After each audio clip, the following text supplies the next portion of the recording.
ओंकार सर्वोपासना कर्मम कुछ गुरुदेव के आगे से सिद्ध प्रभु के आगे से आर्यंत प्रभु के आगे से कुछ गुरुदेव के आगे से क्लास में प्रसाद जय जिनेन्द्र साहब। क्या बात चल रही थी? आनंद श्रावस आनंद हाँ, आनंद श्रवणोपासक कैसा था, उसका जीवन कैसा था, उसके बारे में चर्चा चल रही थी। बहुत अच्छा व्यक्तित्व था उसका। सार्थवा के नाम से ईश्वर, प्रभावशाली व्यक्तित्व, गुप्त मंत्रणाओं में, ऐसे कई चीजों में वो क्या था, मेढीभूत था, प्रमाणभूत। ऐसा आनंद श्रवणोपासक जब उसने सुना कि भगवान वाणिज्य ग्राम में पधारे हैं, द्वितीय पलाश उद्यान में पधारे हैं, तो वो भी वंदना क्या करता है, भगवान के दर्शन करने के लिए जाता है। एक जगह यहाँ शब्द आया है कि वो भगवान के दर्शन करने जाता है, तो क्या करके जाता है, स्नान आदि करके जाता है, अच्छे योग्य वस्त्र पहन के जाता है, ये शब्द आता है ना। तो इसका मतलब ये नहीं है कि जो स्नान करके नहीं जाते हैं वो योग्य नहीं है, ऐसा नहीं, ऐसा नहीं समझना। ये लौकिक व्यवहार है, इसलिए इसका यहाँ वर्णन आया है, स्नान करके जाता है। किंतु ऐसा नहीं है कि भाई जो स्नान करके आदि नहीं नहीं जाते हैं तो वो धर्म की आराधना नहीं कर सकते या धर्म नहीं सुन सकते या वो सही नहीं, ऐसा नहीं समझना। ठीक है ना, समझ में आया?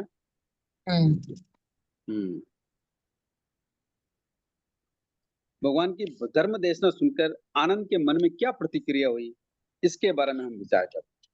ठीक है, जब आनंद गादापति ने श्रमण भगवान महावीर स्वामी से धर्म का श्रवण किया तो वो बड़ा हर्षित हुआ, परितुष्ट हुआ और इस प्रकार भगवान से निवेदन किया कि हे भगवान, मुझे निर्ग्रंथ प्रवचन पे श्रद्धा है, निर्ग्रंथ प्रवचन में प्रतीति है, विश्वास है, निर्ग्रंथ प्रवचन मुझे बहुत रुचिकर लगा। ये ऐसा ही है जैसा आपने फरमाया, ये सत्य है, इच्छित है, प्रतिष्ठित है, इच्छित और प्रतिष्ठित है। मतलब कितने उल्लास से वो बोल रहा है, ऐसा यह वैसा ही है जैसा आपने कहा। ये देवानुप्रिय, जिस प्रकार आपके पास अनेक राजा, ईश्वर, तलवर, मांडलिक, कौटुंबिक श्रेष्ठी, सेनापति, सार्थवा और सामान्य व्यक्ति मुंडित होकर गर्भवास का परित्याग करते हैं, अनगार रूप में प्रविजित होते हैं, मैं तो उस प्रकार मुंडित होकर गर्भ त्याग का परित्याग नहीं कर सकता। किंतु ऐसा करने में तो मैं अमरसमर्थ हूँ, किंतु मैं आपके पास 5 अनुव्रत, 7 शिक्षा व्रत मूलक 12 प्रकार का जो श्रावक का धर्म है वो स्वीकार करना चाहता। आनंद के इस प्रकार कहने पर भगवान ने कहा कि देवानुप्रिया, जिससे तुमको सुख लगे वैसा करो, यानी धर्म कार्य में तुम क्या मत करो, विलंब मत। इस प्रकार कितनी अच्छी बात भगवान आनंद श्रवणोपासक के मन में आती है और भगवान से वो ऐसा निवेदन करता है कि आपकी वाणी में मुझे कितनी श्रद्धा, प्रतीति, रुचि है और कैसा लगता है वो, ऐसा उन्होंने भगवान के सामने क्या कहा, प्रदर्शित किया। समझ में आया?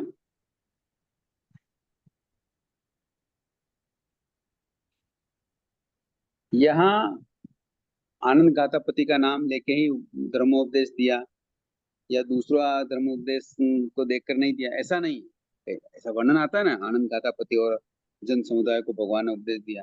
तो आनंद गातापति को नाम इसलिए आता है कि आनंद जी का वर्णन चल रहा है, ये प्रतिष्ठित व्यक्ति हैं और भगवान जानते हैं कि ये आगे जाकर एकावतारी बनेंगे, उच्च साधना करेंगे, इसलिए भगवान का आगमकारों ने आनंद श्रवणोपासक का नाम लिया।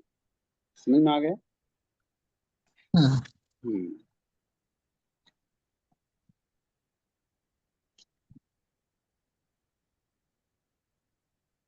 भगवान से जब वो कहते हैं कि अब मैं आगार धर्म स्वीकार करूंगा, तो आगार धर्म किस प्रकार स्वीकार करते हैं उसके बारे में वर्णन। प्रश्न है तो कर सकते हैं, कोई प्रश्न आया मन में?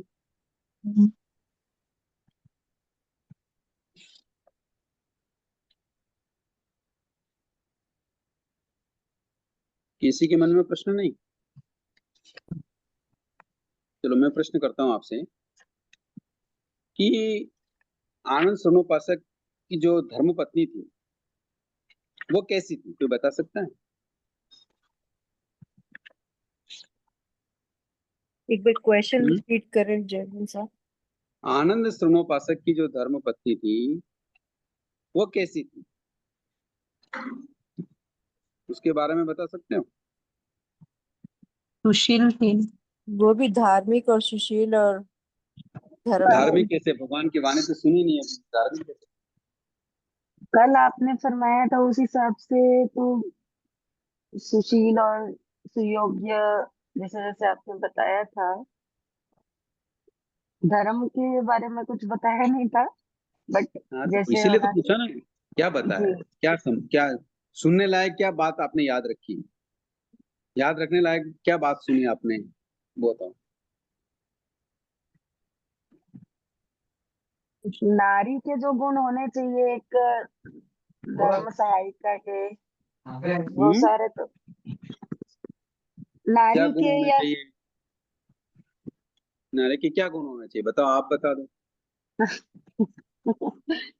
इच्छित वस्तु सुशील। की मांग करना, नहीं नहीं ये नहीं लाना, वो लाना, ये करना, वो करना, क्या है, कौन से गुण है बताओ?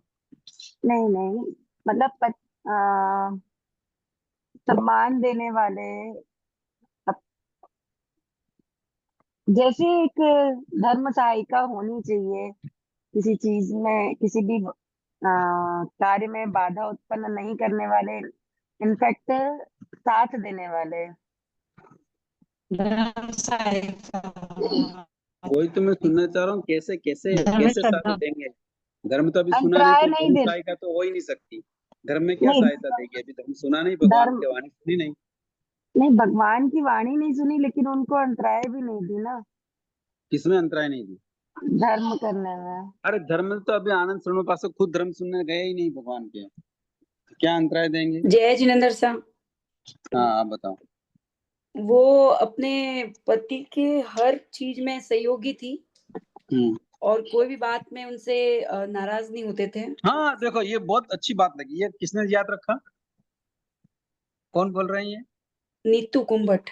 हाँ, यही बात जानने की है कि आनंद गादापति के पत्नी आनंद जी के प्रतिकूल होने पर भी वह उनसे कभी भी रुष्ट नहीं होती थी। उनके अनुराग में, उनके स्नेहशील में कभी भी फर्क नहीं आता था। समझ में आई? ये उनकी खासियत, ये उनका गुण, समझ में आया? हाँ, तो उनके गुण समझ के हमें हमें भी समझना है, उनको आदर्श रखकर हमें भी वैसा आचरण करना है। कई बार घर गृहस्थी में ऐसी बातें हो जाती हैं, कई बार हमारे मन के अनुकूल काम नहीं होते हैं, कई बार डांट भी पड़ती है, कई बार अपने मन अनुकूल काम भी हो जाते हैं, कई बार नहीं भी होते हैं, तो रुष्ट होने की जरूरत नहीं। समझ में आ रही बात? क्योंकि वही हमारे परिवार के क्या हैं, मेढ़ी भूत हैं। कम से कम परिवार के तो हैं, नगर के नहीं हैं, चौराहे के नहीं हैं, गली के नहीं हैं, किंतु घर के तो हैं। समझ में आ रही बात? अब नहीं बोलेंगे?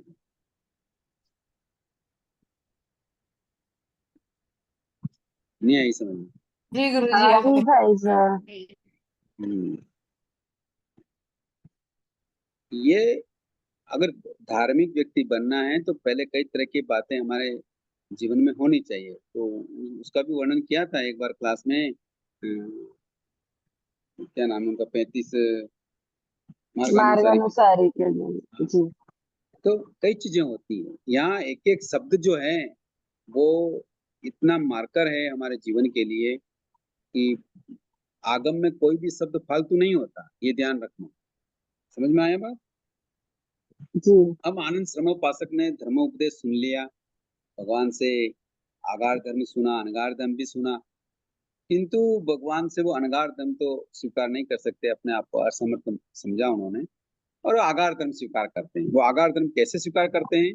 तब भगवान से वो कहते हैं कि हे भगवान, कि मैं प्रथम वर्ष में स्थूल प्राणातिपात का प्रत्याख्यान करने के लिए तैयार हूँ, वो भी यावत जीवन के लिए 2 करण 3 योग से, अर्थात मन, वचन, काया से मैं स्थूल हिंसा का त्याग करता हूँ। यानी स्थूल हिंसा का मैं सेवन नहीं करूंगा, न करवाऊंगा, न करते हुए को भला जानूंगा, मन से, वचन से, काया से। तो इस प्रकार वो स्थूल हिंसा का त्याग करता है। यानी संसार के जो जीव हैं वो कितने तरह के हैं? बताओ, संसार के जीव कितने तरह के हैं? 4 तरह के। 4 कैसे?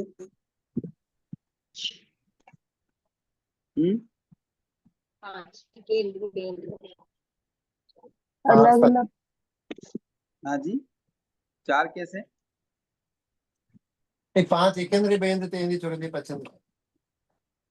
किस अपेक्षा से पूछ रहे हैं आप? 2 तरह आप के अपनी अपेक्षा से सूक्ष्म बताओ ना, बातें। अपने अपेक्षा से बता दो।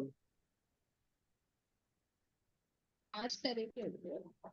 हाँ, संसार में जो बता रहे हैं जीव, यूं तो केंद्रीय बेंद्रीय चेंद्रीय उससे बताया भगवान सबने, किंतु 2 तरह के जीव होते हैं, एक तो त्रस होते हैं, एक स्थावर। ठीक है ना? अब अस्तावर कहेंगे तो फिर एकेंद्रीय बेंद्रीय पृथ्वी का आपका तेज का वायु का वनस्पति का चलेंगे, त्रस कहेंगे तो बेंद्रीय तेंद्रीय चौंद्रीय पंचेंद्रीय कहेंगे। तो इन अस्तावर और त्रस जीवों का आनंद श्रमोपासक स्थूल प्राणातिपात, स्थूल का मतलब क्या होता है? बड़ी हिंसा का त्याग। यानी श्रावक जो है निरपराध त्रस जीवों की जानबूझकर संकल्प पूर्वक हिंसा का त्याग करता है, वो हिंसा नहीं करता। समझ में आ रही बात?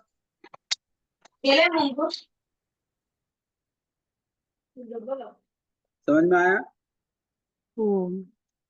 स्थूल हिंसा का मतलब क्या हुआ कि जो श्रावक होता है वो निरपराध त्रस जीवों की जानबूझकर संकल्प पूर्वक हिंसा नहीं करता। स्थूल हिंसा का क्या मतलब हुआ? इसे शिकार करने की वृत्ति से पंचेंद्र की हिंसा करना, या मांसाहार के लिए पंचेंद्र की हिंसा करना, या निष्प्रयोजन कोई कार्य नहीं, कुतूहल बस है उनको त्रास देना, चंचल वृत्ति अथवा हिंसक क्रूर परिणामों से संकल्प पूर्वक त्रस्त जीवों की अर्थात बेंद्री, तेंद्री, चौंद्री और पंचेंद्र जीवों की हिंसा, क्रोध आदि कषाय के वश होकर अल्प मत अपराधी या निरपराधी छोटे बड़े किसी त्रस्त जीवों की हिंसा आदि स्थूल हिंसा के कार्य हैं। इस प्रकार की हिंसा का प्रथम अनुवृत्ति जो श्रावक होता है वो क्या करता है? त्याग करता है। समझ में आया? नहीं आया?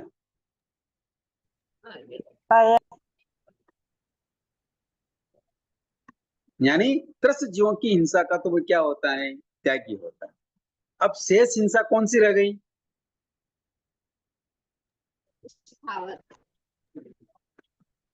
किसकी हो गई? अस्तावर की। त्रस्त की हिंसा का तो वो संकल्प पूर्वक हिंसा नहीं करता, किंतु और भी कई हिंसाएं हैं, जैसे ग्रस्त जीवन का निर्वाह करते हुए शरीर और परिवार के निर्वाह के लिए जो गृह कार्य किया जाता है, जो व्यापार किया जाता है, जो वाहनों के द्वारा हम गमनागमन करते हैं, जिसमें स्थावर अथवा त्रस्त जीवों की हिंसा हो जाती है, स्वयं के अथवा स्वयं के आश्रित जीवों की सुरक्षा उपचार आदि से त्रस्त जीवों की हिंसा होती है, आक्रमण करते हुए जीवों का सामना करने के लिए भी हिंसा होती है, स्वयं के प्राणों की अथवा संपत्ति की सुरक्षा के लिए भी जीव रक्षा के प्रयत्न करते हुए भी किसी जीव की हिंसा हो जाती है। आदि प्रसंगों में जो हिंसा होती है वो उपरोक्त व्रत में सूचित स्थूल हिंसा में समाविष्ट नहीं होती। समझ गए आप?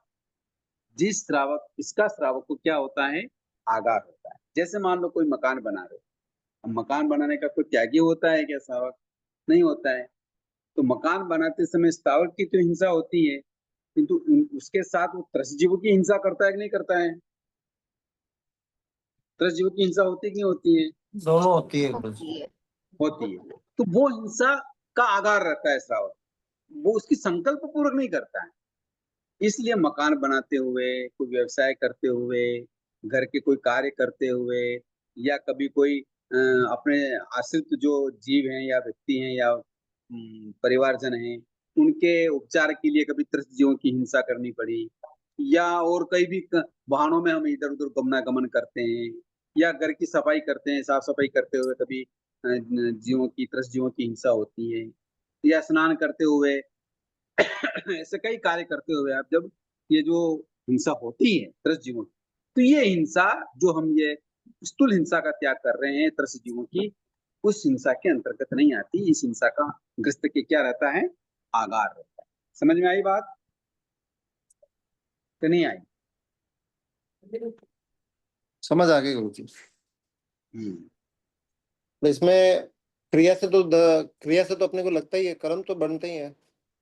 कर्म बंधेगा, कर्म की बात छोड़ दो, कर्म तो हिंसा जैसा कार्य होगा वैसा कर्म बंधेगा। किंतु हमने जिस स्थूल हिंसा का त्याग किया कि मैं इस तरीके से त्रस्त जीवों की, प्राणियों की हिंसा नहीं करूंगा, उसमें दोष नहीं लगता, उस व्रत में दोष नहीं लगता है, कहने का मतलब मेरा ये। तो इसका मतलब आपका कहने का मतलब है कि पचकान ले और उसको तोड़े सबसे ज्यादा पाप है। हाँ, वो तो है ही।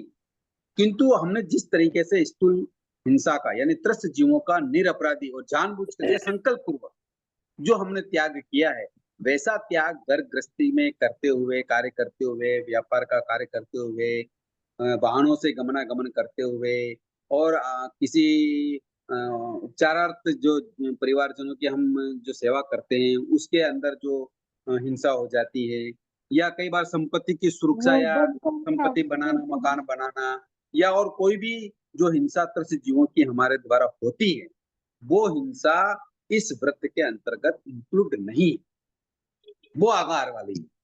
ये हिंसा आगार में आई। समझ में आ गया? तो बीच बीच में बोलो, लिखता है ना इस व्रत के। क्या बोल रहे हैं?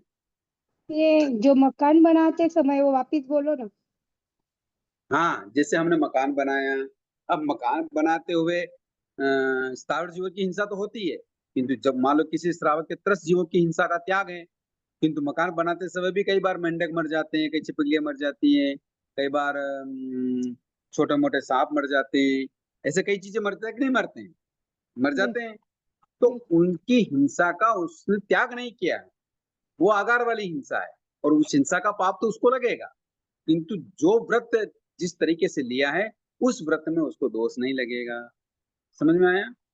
यस, हम्म। त्याग लेना। हाँ, त्याग किस रूप में ले रहे हैं कि त्रस्त जीवों की जो निरपराध हैं, जिसने हमारा अपराध नहीं किया है, उन त्रस्त जीवों को हम जानबूझकर और संकल्प पूर्वक नहीं मारेंगे। ये हमने इस तरह से हिंसा का त्याग कर रहे हैं। समझ में आया? किंतु जो अपराधी हैं, हमारा अपराध किया है, तो उसकी हिंसा का हमने खुला रखा हुआ है।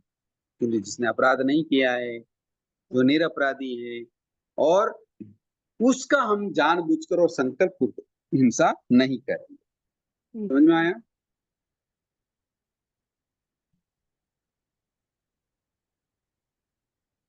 नहीं आया? आया आया हम्म? आगे आया। बहुत आ अच्छी। गया ना? आगे। हाँ, अब अपन करण और योग से त्याग किया है। आनंद श्रवण उपासक ने कितने करण योग से त्याग किया? 2 करण 3 योग से त्याग किया है ना? यानी मन से, वचन से और काया से। क्या नहीं करूंगा नहीं और करवाऊंगा नहीं, इस तरीके से हिंसा। तो करण और योग क्या होता है? यानी करना, कराना और अनुमोदन करना, ये तो होते हैं करण।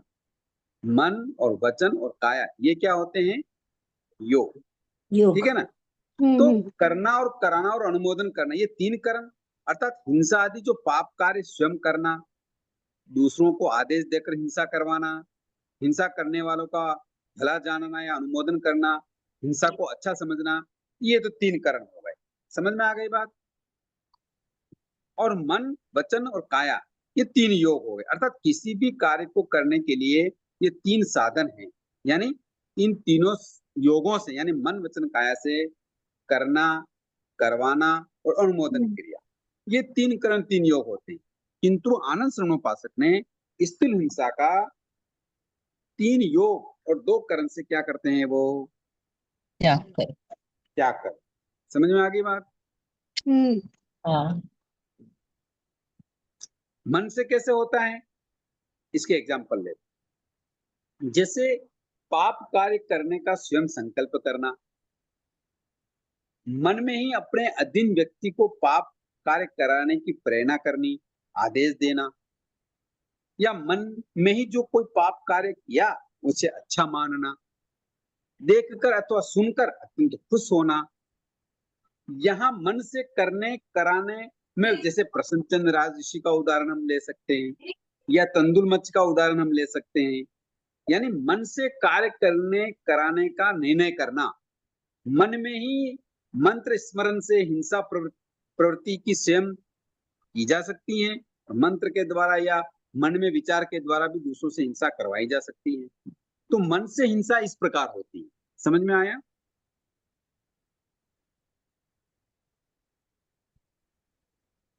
आया कि नहीं आया? आया है।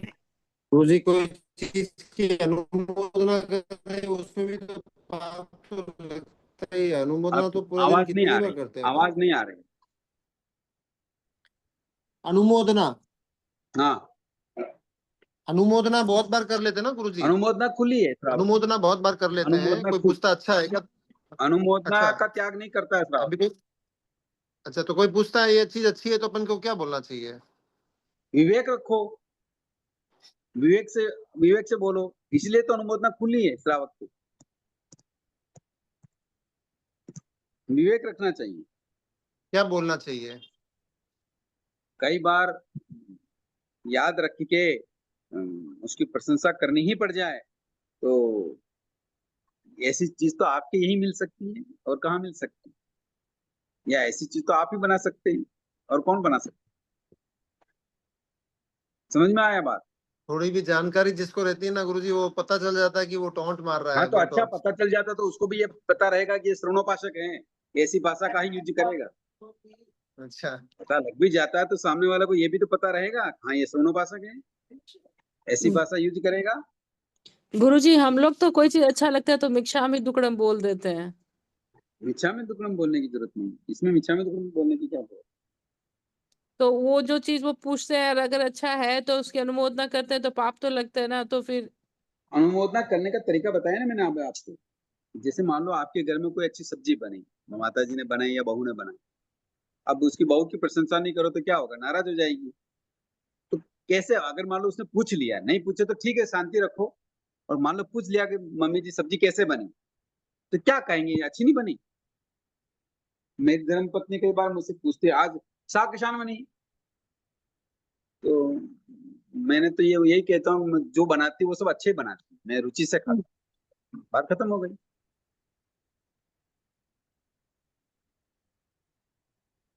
मतलब कहने का मतलब आसक्ति पूर्वक उन वस्तुओं का या उन हिस्सा का हम क्या ना करें अनुमोदन में, अच्छा ना माने। मन में हमें पश्चाताप रहना चाहिए कि देखो कितनी हिंसा से ये कार्य होते हैं। दूसरे जीवों की हिंसा करके हम अपना पेट भरें, जीवन का स्वाद चखें, आनंद लें, हम साता का अनुभव करें, तो क्या वास्तविक साता है क्या ये? नहीं। नहीं है। और क्योंकि दूसरों जीवों को मारकर हम साता का आनंद लें, ये कैसे अच्छा लग सकता है श्रावक? श्रावक जानता है कि दूसरे जीवों की हिंसा करना उनको भी उतना ही दर्द होता है जितना खुद की हिंसा होते हुए होता है। खुद की प्रतिकूलताओं में जो कष्ट दर्द होता है वैसा ही कष्ट दर्द दूसरों को भी होता है। इसलिए श्रवणोपासक आनंद तो नहीं मना सकते। कई बार परिस्थिति बस घर में बोलना पड़ जाए, वो अलग व्यवहार है, पर उसके लिए भी वो कोई न कोई अच्छे शब्दों का यूज करके गली निकाल लेता है। समझ में आया? तो मन से कैसे पाप हम करते हैं संकल्प पूर्वक, ये अभी आपको बताया। ठीक है, अब वचन से कैसे करते हैं कि पाप कार्य का संकल्प और निर्णय वचन से प्रकट करना। भाई तुम ऐसा करना, मन में सोचा था कि ये कार्य करना है, तो अब उसको वचन से प्रकट कर देना, या शब्द आदि के द्वारा किसी की हिंसा को कराना, या हिंसा आदि कार्यों का वचन से आदेश देना, प्रेरणा करना, और हिंसा का कार्य करने वाले की वचन से प्रशंसा करना, हाँ धन्यवाद देना। इस प्रकार श्रावक वचन से क्या करता है? हिंसा करता है। काया से कैसे करता है? खुद कर लेता है। शरीर से स्वयं हिंसा करना, शरीर अथवा हाथ से इशारा करके किसी को कहे कि बिना हिंसा के प्रेरणा करना, बी हिंसा का कार्य करने वाले को हाथों से या संपूर्ण शरीर से अनुमोदना करना। इस प्रकार स्थूल दृष्टि से श्रवणोपासक क्या करता है, मन के द्वारा अनुमोदन, वचन से कराना, काया से करना, ये 3 बोल सहज और सरलता से त्याग कर देता है। समझ जाते हैं, और अन्य 6 विकल्पों को समझने के लिए सूक्ष्म दृष्टिकोण से विचार करना पड़ता है। कहने का मतलब ये है कि करण और योग से अनुमोदन छोड़कर तीनों योग से, और करना और करवाना, इस प्रकार 2 करण 3 योग से आनंद समुपासक स्थूल हिंसा का त्याग। समझ में आया? भाई साहब एक प्रश्न है। ये जो वचन से जो अपन अभी पढ़ रहे थे उसमें धन्यवाद देना, तो धन्यवाद हाँ। देना अनुमोदना में नहीं आएगा? धन्यवाद देना वचन से हो गया ना, अनुमोदन खुला है, इसलिए तो कह रहा हूँ। हाँ, तो धन्यवाद देने की मतलब वो एक बार फिर से वो वाक्य बोलेंगे ना? हिंसा का कार्य करने वाले की वचन से प्रशंसा करना या धन्यवाद देना। हाँ, तो इसकी छूट है? नहीं है, वचन से वही का तो, योग से तो 3 योग से त्याग करता है, करण में अनुमोदना का छूट है। मन वचन काया में छूट नहीं है, जी। करना और करवाने में छूट नहीं है, छूट केवल अनुमोदन में है। हाँ, तो धन्यवाद देना तो अनुमोदन करना ही हुआ ना? हाँ, तो नहीं करना वचन से भी, वही अनुमोदन तो समझना छूटा चाह है, रही पर थी। वचन से धन्यवाद नहीं करना, जी। वचनों से नहीं करना। अनुमोदन तो कर सकता है, उसका छूटा है, मतलब उसका त्याग नहीं करता है श्रावक, किंतु हम्म। वचनों से तो नहीं करेगा ना प्रशंसा या धन्यवाद। हाँ, वही कंफ्यूजन था भाई साहब, वही हम्म, पूछ रहे थे। ऐसा। जी।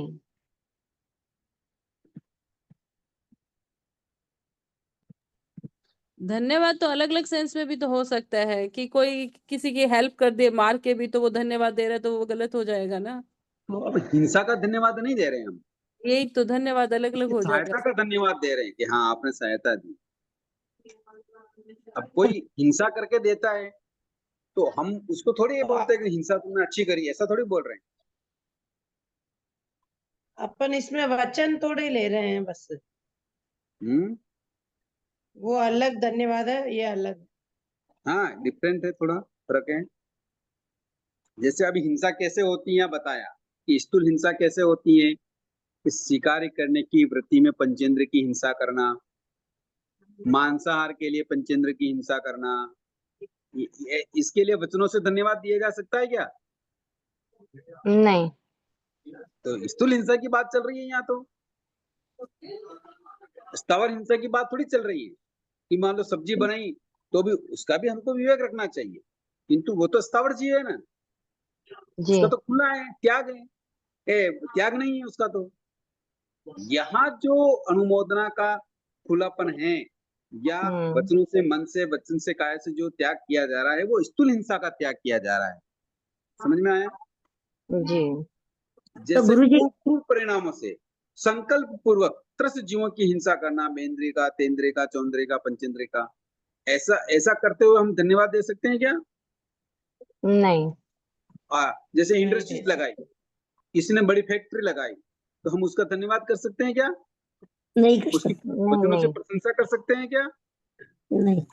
नहीं कर सकते। ठीक है ना, तो इस तरीके से नहीं कर सकते। समझ में आ गया? जी।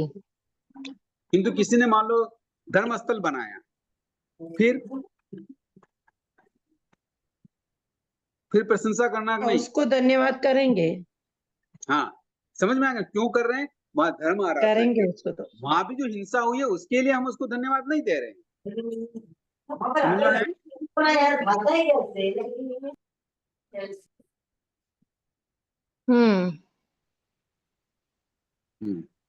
तो इस प्रकार आनंद शरणोपासक पहला अहिंसा व्रत को ग्रहण कर। समझ में आ गया बात?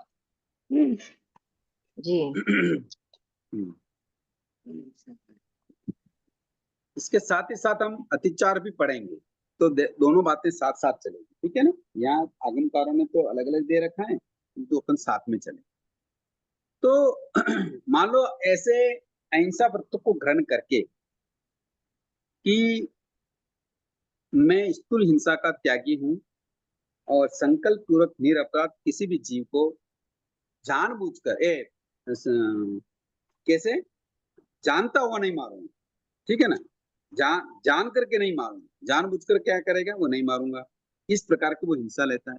किंतु कई बार उससे हिंसा होती है। वो हिंसा कैसे होती है, इसके कुछ अतिचार बताए भगवान।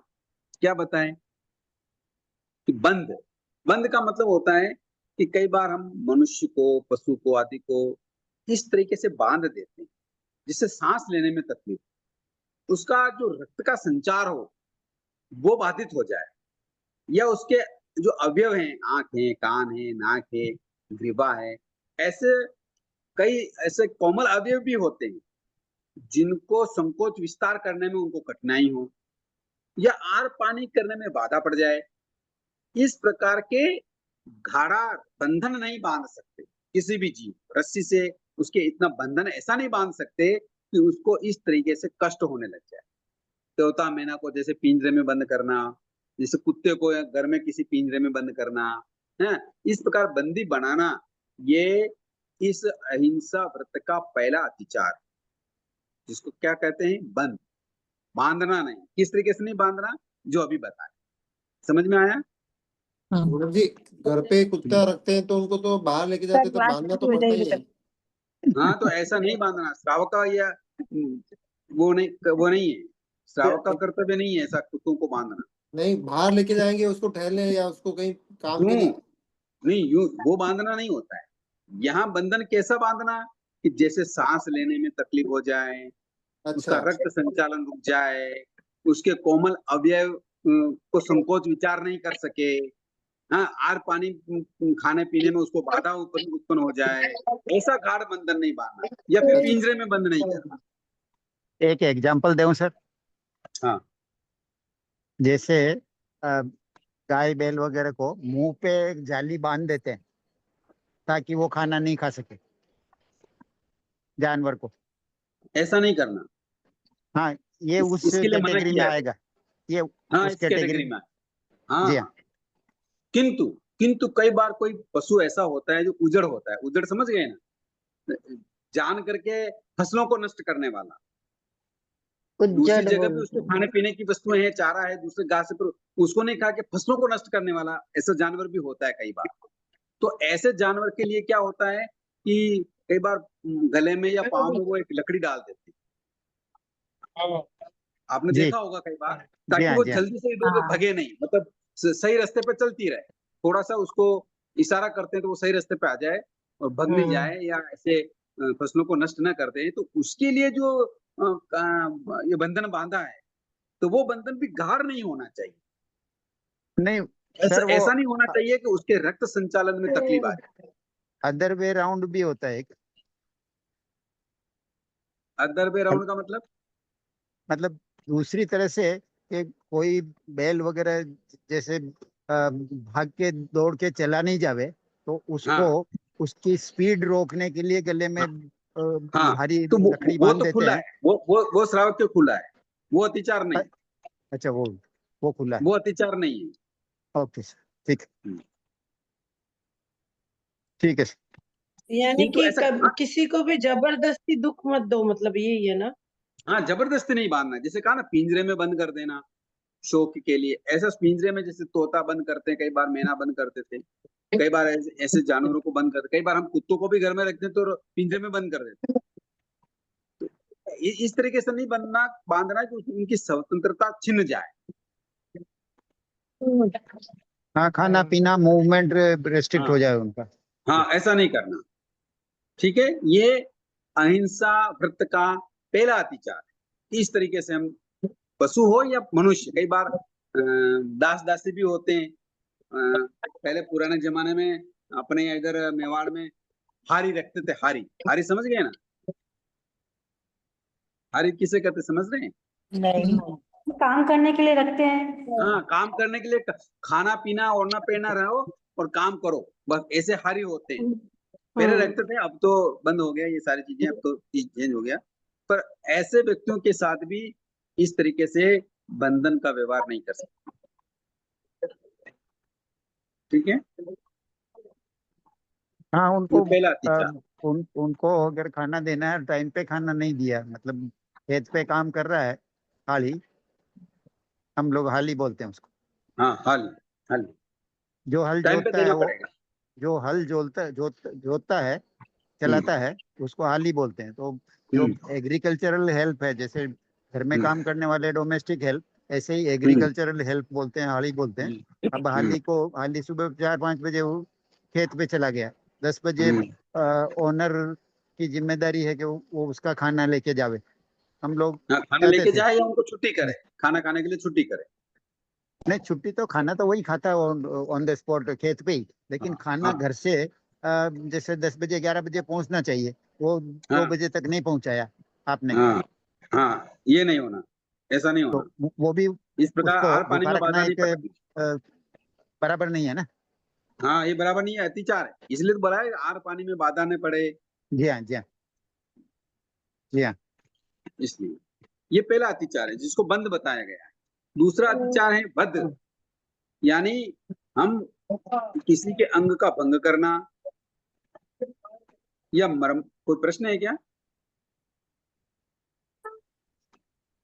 या किसी के मरणांतक प्रहार करना, हड्डी आदि तोड़ देना, ऐसी चोट जो तत्काल या कालांतर में मृत्यु का कारण बन जाए या भयंकर दुख का कारण बन जाए, ऐसी चोट नहीं मारना। कई बार घर में नौकर चाकर होते हैं, हम इतनी जोर से झापट लगा देते हैं या लकड़ी लगा देते हैं, या कई बार ऐसे मरणांतक जगह पे उसको चोट पहुंच जाती है, कई वर्षों तक वो उससे पीड़ित रहता तो है, या डैमेज हो गया, उसके कारण से वो लाइट बाद में वाइट नहीं मर है, जाता है। तो इस इसको प्रकार साउंड से किया, उन पशुओं के लेकिन और यहाँ का भी मनुष्यों कुछ के क्या नहीं करना, ऐसा कष्ट नहीं देना, ऐसा अंग भंग नहीं करना। जैसे कई बार ये क्या बात है, जैसे भेड़ों के कान काट दिए जाते हैं, कान काटते हैं ना पहचान की दृष्टि से, या और भी कोई ना ना, ये क्या बोलते हैं, मरणांतक कष्ट देने वाले कई जगह होते हैं जिससे हड्डी टूट जाती है। जैसे मान लो कोई बैलों को गाड़ी में जोता, अब गाड़ी में भार अधिक है, घाटी आ गई, अब चढ़ नहीं पा रहे हैं, तो उनको इसी जोर से मारना ताकि उनकी हड्डी टूट जाए या उनको मरणांतक कष्ट हो, ऐसी पीड़ा हो।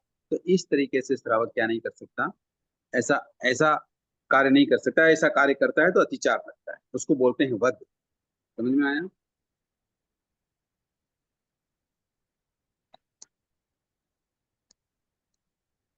ठीक है। तो अभी बच्चों को अपन डांटते हैं तो वो भी अतिचार लगता है। डांटना अलग चीज है, डांटना तो उसकी नहीं, मारना मतलब बच्चों को अब मारना मारना गलती ज्यादा मारना करते तो मारते भी तो है ना। तो मारना भी उसकी सुधार की दृष्टि से है, उसको मरणांतिक कष्ट पहुंचाने की दृष्टि से तो नहीं है। हाँ, तो और मारने उसमें के तो लिए भी अतिचार नहीं विवेक रखना लगता ना। चाहिए। ऐसी ऐसी जगह या ऐसा मरणांतक हाँ, या वो तो हम कोमल जगह रखते पे हैं, वो मार तो नहीं ये पड़ जाए कि थोड़ा सा उसको ऐसे कालांतर मारते में हैं। वो मृत्यु का कारण बन जाए, ऐसा नहीं नहीं नहीं, वो मारना। नहीं, नहीं वो ऐसा नहीं करता है। हम्म बाकी तो ठीक है, वो तो अलग चीज है। उसका तो हमारे यहाँ कोई त्याग कर ही नहीं रहे, पाप तो लगेगा, पाप से बचेंगे ऐसा नहीं है। यहाँ हम जो व्रत जिस तरीके इसमें भी रीति से पाप लगता अनुसार ले है। रहे हैं, उसको कैसे सुरक्षित रखें, इसके लिए अतिचार बता रहे हैं। ठीक है ना? तीसरा है छवि छह। छवि छह यानी शरीर की चमड़ी, नाक, कान, हाथ पांव आदि का काटना, नासिका में छेदन करना या नाथ डालना, सींग पूंछ आदि काटना, या कान को काटना, कान चीरना, या बधिया करना, ये ये दो, सारे कार्य हम श्रावक को करने योग्य नहीं उसके दो मकसद है, वो कस्टमर भी गेन करती है उससे। है। क्या हुआ? समझ में आ रहा है ना बातें? स्थूल हिंसा के जो अतिचार लगते हैं, हिंसा, तो पहले अहिंसा व्रत के अतिचार समझ में आ रहे हैं ना? कई बार बहुत सारे पशु होते हैं, तो उनके क्या करते हैं, नाक में कान में छेद कर देते हैं, या कई बार उनके सींग बड़े होते तो इस तरीके से काट देते हैं कि उनको कष्ट होता है। कई बार पूंछ काट देते हैं, बाल काट देते हैं, तो इस तरीके से उनको कष्ट नहीं देना। समझ में आ गया? हाँ। और जो गौशाला के अंदर नंबर करते हैं गायों को, 1 2 3, वो कान में छेद करके उनको टोकन लगाते हैं। हाँ, यहाँ तो मना किया हुआ है, ऐसा नहीं करना, ऐसा नहीं करना। कंप्लीट लिखा हुआ है, नाक, कान, आंख, हाथ, पाँव, कहीं भी नासिका का छेदन नहीं करना। और जो पैरों के अंदर वो जो खील मारते हैं, बोलते जो लगाते हैं लोखंड का, ताकि उनके पैरों को दर्द ना होए। वो वो तो अलग चीज, उनकी वो रक्षा तो के घोड़ों के लिए तो लगाए जाते लगाते हैं, हैं धूप में। वो वो अलग खुर चीज है। होते हैं, उनमें कीलें ठोकते हैं, दर्द नहीं होता उनको? नाखून होते हैं वो उनके, तो नाखून में कीले लगाने से दर्द नहीं होता। नहीं, पैर के नीचे तलवे में लगाते हैं ना वो लोहे का। हाँ, वो घोड़ों के लगाते हैं, हर वो सभी तो के थोड़ी उनकी लगाते हैं। सेफ्टी के लिए लगाते हैं वो। नहीं हाँ, तो ताकि उनमें उनके दर्द नाखून नहीं होता? जल्दी घिसे नहीं। दर्द नहीं होता उनको? नहीं नहीं, उनको उससे दर्द नहीं होता है। उनको बांध के रस्सी से वो करते करते थे, हम्म। उनको रस्सी से बांध के उनको लिटा कर, और तब। हाँ, वो उससे तो होता है, कई बार तो घोड़ों के तो ऐसा नहीं होता है, घोड़े तो सहज रूप में लगवाते हैं। बैलों को लगाते घोड़ों तो के, दर्द होता रहेगा, डर तो होता ही हाँ, होगा उनको। बैलों को तो लगाते हैं, बैलों को, बैल। बेलों को भी पाँव में लगाते हैं क्या? हाँ, हाँ लगाते हैं, जी, कील ठोकते हैं वो तो, कील बड़ी ठोकते बड़ी। हैं। हाँ, वो तो मैंने तो ध्यान नहीं वो आ रहा। हाँ, तो उनकी रक्षा के लिए ही तो लगाते हैं ना, उसमें तो रक्षा तो के कोई लिए पाप इतना नहीं है। दर्द नहीं, तो दर्द नहीं, तो पर वो उनको होगा। जिस तरीके से बांध के लगाते हैं ना, वो बड़ा खतरनाक हम्म। है, वो बड़ा खतरनाक है। तो ऐसा तो लगाने का मना है, ऐसा नहीं कर सकते। नाथ डालना भी मना है, जैसे बेलों के नाक में नाथ डालते हैं, रस्सी डालते हैं, ताकि वो उस रस्सी के कंट्रोल में रहे। वो हाँ, नकेल ये मैंने डालने बोलते के देखा लिए है हैं, भी ऐसा, भगवान ने मना देखा मना है। किया, नकेल ये भी बोलते हैं अतिचार ना, नकेल है। कसरी, हाँ। हाँ, हाँ। तो इस प्रकार ये तीसरा अतिचार होता है। चौथा अतिचार होता है अति भार। अति भार है यानी कोई पशुओं को हम किसी गाड़ी में या तांगा में या छकड़ा, गाड़ी, हमला, थैला, हाथ रिक्शा आदि में लगाकर उसकी सामर्थ्य से अधिक उसमें भार डाल के उसको चलाना, उसको नहीं चले तो उसको मारना, इस तरीके से अधिक भार नहीं बढ़ सकता।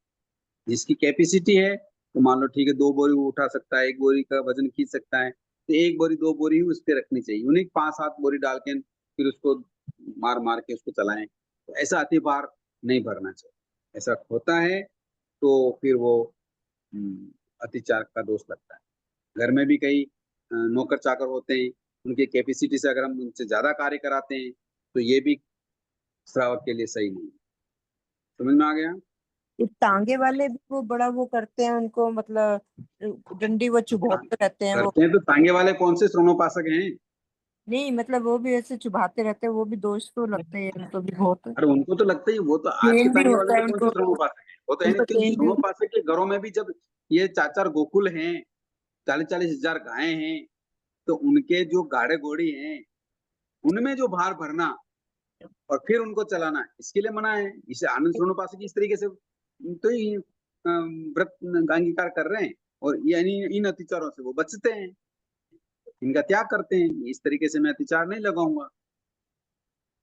समझ में आया? आज के दुनिया वो में क्या हो रहा है, तो वो श्रवणोपासक थोड़ी है क्या? यहाँ श्रवणोपासक की बात चल रही है कि श्रवणोपासक कैसे व्रतों को ग्रहण करते हैं, और कई बार व्रत करने के बाद भी अगर उनके जीवन में कोई परिस्थिति आ जाती है तो कैसे अतिचार लगता है, वो बात बता रहे हैं। भाई साहब, ये जो घोड़े के या बैलों के पैरों के नीचे लगाते हैं, जो अभी सब बोल रहे हैं कि उनकी सेफ्टी के लिए लगाते हैं, उनकी क्या सेफ्टी होती है उसमें? नाखून कम घिसते हैं। नाखून कम घिसते हैं तो आखिर वो उसके पीछे पर्पस तो यही है ना कि उनको दौड़ाना, उनको चलाना, वो हाँ, वो अपने तो है ही स्वार्थ है। के लिए ही तो कर रहे हैं पूर हम। पूर टूट न जाए, नाखून टूट हाँ न जाए उसके लिए, ताकि वो हमारा कार्य अच्छी तरह से कर सके।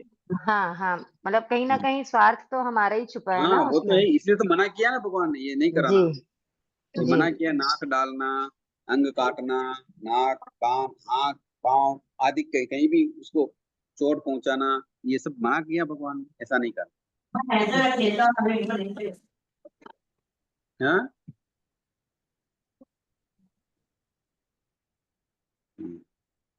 ठीक है, अति भार भी नहीं भरना। अब नौकर चाकर से भी हम अधिक काम करवाएं, टाइम पैसा तो कम दें, काम अधिक करवाएं, या जो टाइम फिक्स है उससे अधिक समय तक उससे काम करवाते रहें, ये भी नहीं करना।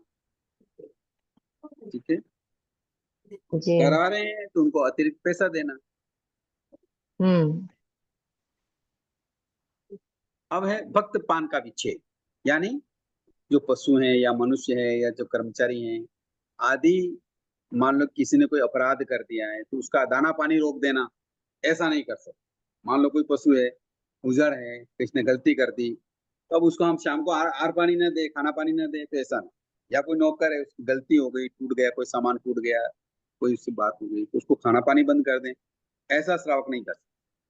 ठीक है, अन्य कारणों से भी भोजन पानी समय पर न देना या बंद कर देना, हाँ, भोजन करते हुए को काम में लगा देना, ये भी नहीं कर सकते। मतलब भोजन कर रहा है, अरे भाई पहले वो काम कर दे, बाद में खाना खा लेना, ऐसा नहीं। या पशुओं के भोजन का समय हो गया और उनको वो तो टाल दिया और खेत आदि या जो हमारे वर्क कार्य हैं, वर्क है, उसमें लगा देना, ऐसा श्रावक नहीं कर सकता। अगर ऐसा करता है तो भक्त पान विच्छेद का अतिचार लगता है।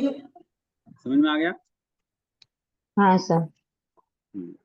इस तरीके से आनंद श्रवणोपासक भगवान के प्रवचनों को, भगवान की वाणी को सुनकर पहला अहिंसा व्रत इस प्रकार अंगीकार कर। समझ में आ गया होगा पहला अहिंसा व्रत। गुरुजी, अब आगे वो, हाँ बोलिए। जय हिंद। ये जो 5 आपने बताए हैं, कोई प्रतिक्रमण भी बात में आता है ना, आवाज नहीं आ रही, बरोबर कट रही है। ये प्रकरण में आगे आज अतिचार कौन से है वो पूछ रहे हैं क्या? संभावना ये बोल रहे हैं कि प्रतिक्रमण में जो पहले स्कूल में बोलते हैं वही अतिचार है ना, ऐसा शायद हाँ पूछ वही रहे है ना हैं। भाई, अतिचार तो वही होंगे, वही अतिचार है। अधिक बार पड़ा हो, बात पानी का विच्छेद किया हो, है, गाढ़ा बंधन बंधा हो, गाढ़ा बंध किया हो, यही है। हाँ वो क्यों, वही। ठीक है, समझ में आया? हाँ सर। हम भी 12 व्रत का अंगीकार कर सकते हैं और इस तरीके से हम भी पहले स्थूल रूप से अहिंसा व्रत का पालन कर सकते हैं। हमें करना चाहिए अपनी कैपेसिटी के अनुसार। हमारी जो हिंसा होने वाली जो संभावनाएं हैं उनका हम आगाह रख लें, बाकी हिंसा का तो त्याग करें। ठीक है ना?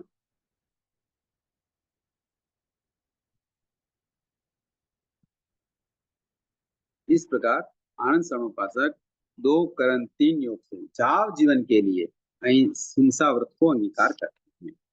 ओके, आगे दूसरा सत्य व्रत को कैसे अंगीकार करते हैं, उसमें क्या क्या कारण है, किस प्रकार वो ग्रहण करते हैं, आगे कल बताएं। कोई प्रश्न तो कर लें।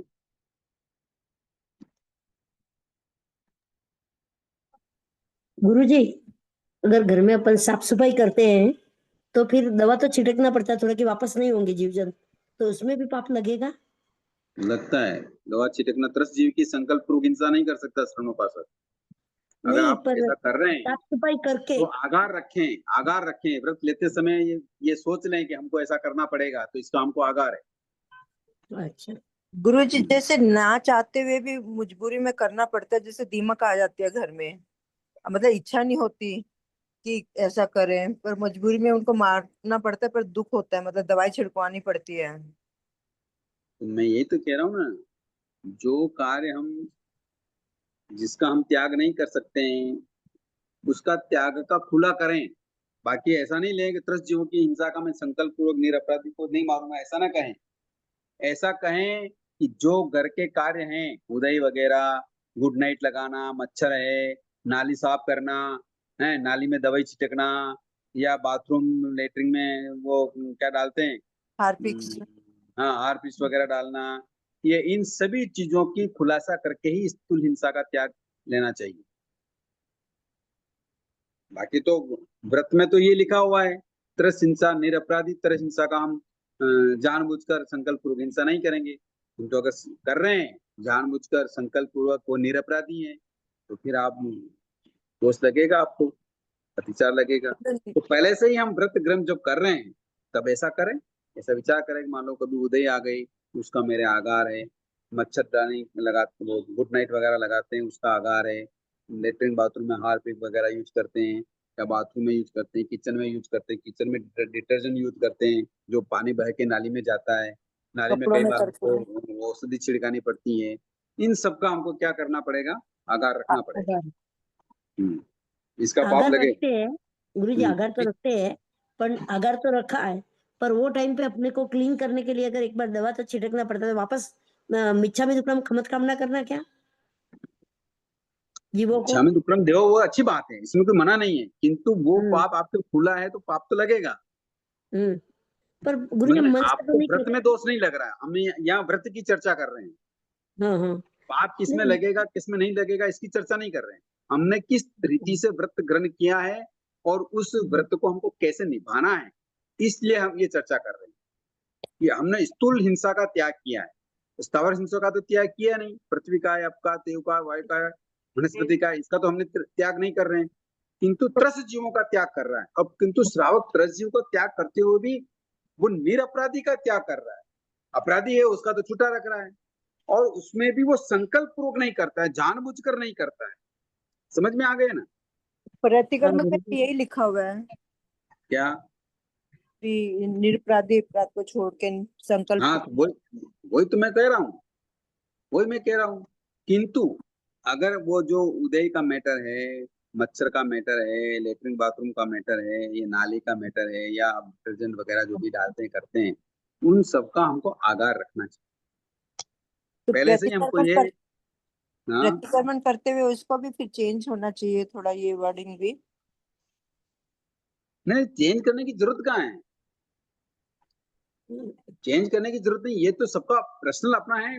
बात तो वही रहेगी कि त्रस जीवों की हिंसा, जो निरपराधी हैं उनको जानबूझकर संकल्प पूर्वक नहीं मारेंगे, ये तो बड़ी सही बात है। और ऐसे ही व्रत ग्रहण कर सकता है श्रावक। अपराधी को तो कैसे छोड़ेगा?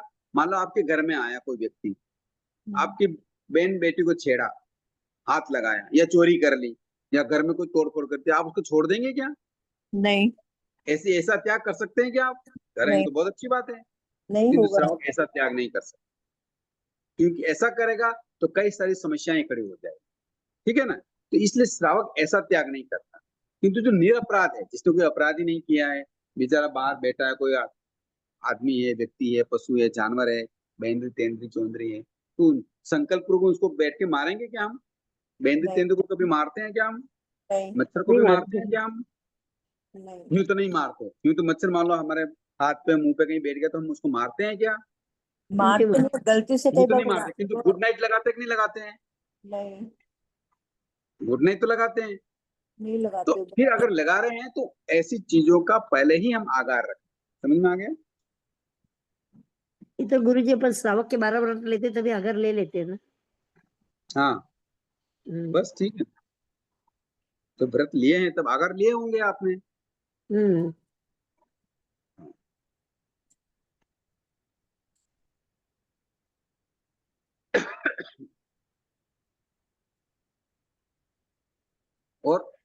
और मैंने बताया ना किस तरीके से हम आगार रख सकते हैं। जैसे मकान बनाते समय हिंसा हो जाती है, गृह कार्य करते हुए हिंसा हो जाती है, व्यापार करते हुए, या वाहनों में इधर उधर जाते हुए त्रस स्थावर जीवों की हिंसा होती है, या कोई बीमार हो गया तो उसकी सुरक्षा के लिए या उसकी औषधि के लिए भी कई बार त्रस जीवों की हिंसा हो जाती है। तो इन सारी हिंसा का तो श्रावक के क्या है, आगार है, छूट है। ठीक है ना?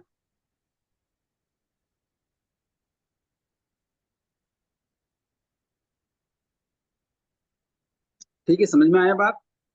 अनजाने में जो होती है उसकी छूट लेना, उसका आगार रखना। किसका?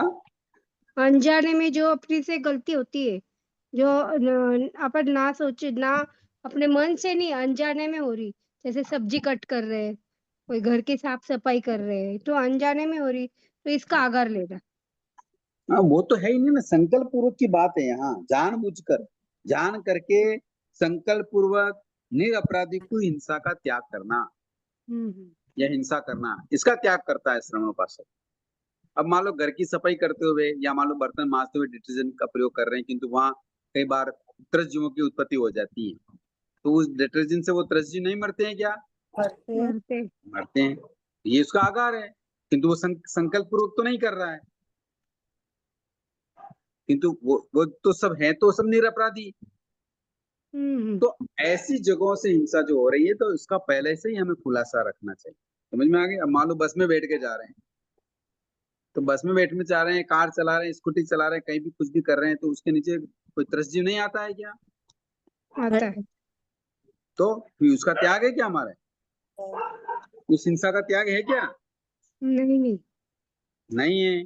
तो ऐसे जो हिंसाकारी कार्य हैं, उन सबका भी हमको खुलासा पहले कर लेना चाहिए।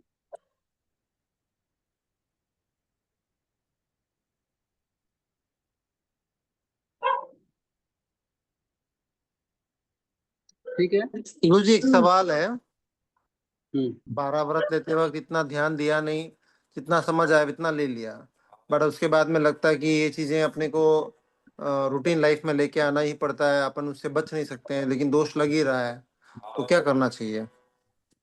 तो हम व्रत करते समय एक नियम और रखना चाहिए, एक कॉलम ये बनाना चाहिए कि भविष्य में इन व्रतों में कोई अपडेट करना पड़े तो वो मेरे आगार है। अच्छा, अब नहीं किया हो तो? हाँ, नहीं किया हो तो अब उसका प्रायश्चित लेकर नया पॉइंट डालें उसमें, क्योंकि भविष्य तो किसने देखा नहीं ना। कल मान लो कोई बीमार हो गया, पैरालिसिस हो गया, किसको कैंसर हो गया, किसको क्या हो गया, तो कई चीजें ऐसी होती हैं उनको करनी पड़ती हैं। मान लो कोई दिवाला निकल गया, किसी का कुछ हो गया, तो कई बार ऐसे कार्य करने पड़ते हैं। तो कैसे करेगा? तो एक लाइन या एक कॉलम रखना चाहिए कि कभी इन व्रतों में मुझको अपडेट का मतलब और कठोर भी कर सकते हैं, जो छूट कर रखी है उसको और कम भी कर सकते हैं, कम ज्यादा कुछ हम ज्यादा कर सकते हैं। तो अपडेट करने का कॉलम रखना चाहिए कि मान लो भविष्य में कभी परिस्थिति बस मुझे इन स्थूल आदि 12 व्रतों में अगर कोई भी अहिंसा आदि 12 व्रतों में अगर कोई भी हमको कम ज्यादा करना पड़े तो उसका मेरे आधार। ये खुलासा करके लेना चाहिए। सकते हैं फिर मतलब उसमें मतलब क्या ले सकते हैं? प्रायश्चित क्या ले सकते हैं? प्रायश्चित तो कैसे, किस तरीके से, किस रीति से घटनाक्रम हुआ है या अपराध हुआ है, उस परिस्थितियों से प्रायश्चित दिया जाता है। यही जो आप समझा रहे हैं छोटी छोटी चीजों का, मतलब जैसे अभी हमने नहीं आगा रखा। ऐसे नहीं, ऐसे प्रायश्चित नहीं होता है। प्रायश्चित तो मैंने बता दिया, ये अतिचार है। ये अतिचार किस तरीके से, रीति से, कंडीशन से लगे हैं, और सामने वाला किस रीति से और किस कंडीशन से या किस सरलता से वो आलोचना कर रहा है, उन सब पे डिपेंड करता है कि उसको क्या प्रायश्चित दिया जाए। केवल इतना बोलने मात्र से या अपराध हो जाने मात्र से काम नहीं चलता है। अपराध की सिचुएशन देखनी पड़ती है, और सिचुएशन देखने से बाद की जो अपराधी है उसके भाव देखने पड़ते हैं, उसकी सरलता देखनी पड़ती है कि वो किस सरलता से उस बात को स्वीकार कर रहा है और भविष्य में नहीं करने की प्रतिज्ञा कर रहा है।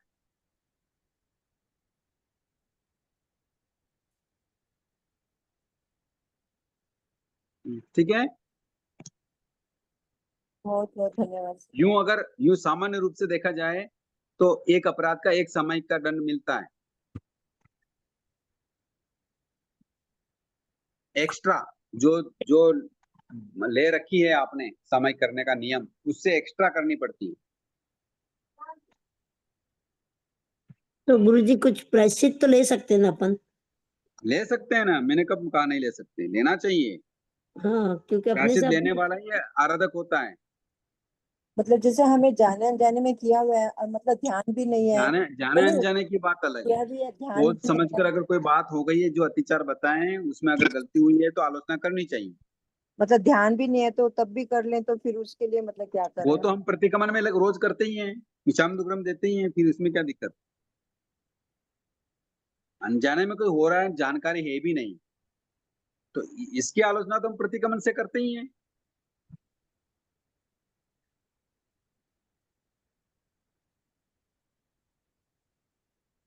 गुरुजी कल आप इसके बारे में थोड़ा सा विस्तार से बताइए कि क्या होता है, आवाज नहीं आ रही, क्या होता है आवाज नहीं आ रही। प्रतिक्रमण में जो मिच्छामि दुक्कड़म उसका क्या आ रही है गुरुजी?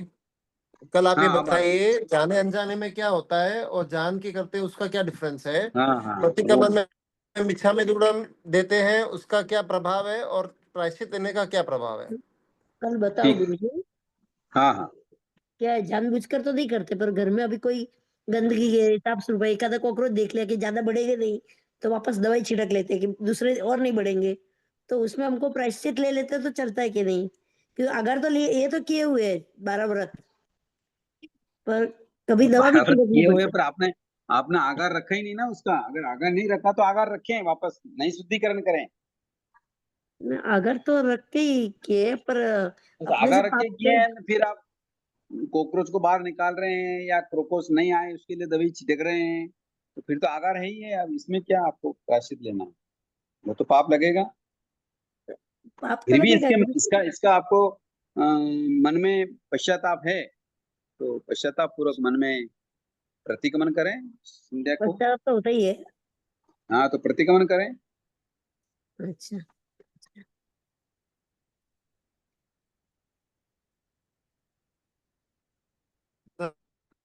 5 हो गई है गुरुजी। हाँ, बहुत बहुत धन्यवाद सबको। जय जिनेन्द्र, आभार। थैंक जय यू, जिनेन्द्र गुरुजी। बहुत बहुत आभार आपका। बहुत बहुत आभार। जय जिनेन्द्र। जय जिनेन्द्र, सभी को जय जिनेन्द्र। जय जिनेन्द्र। जय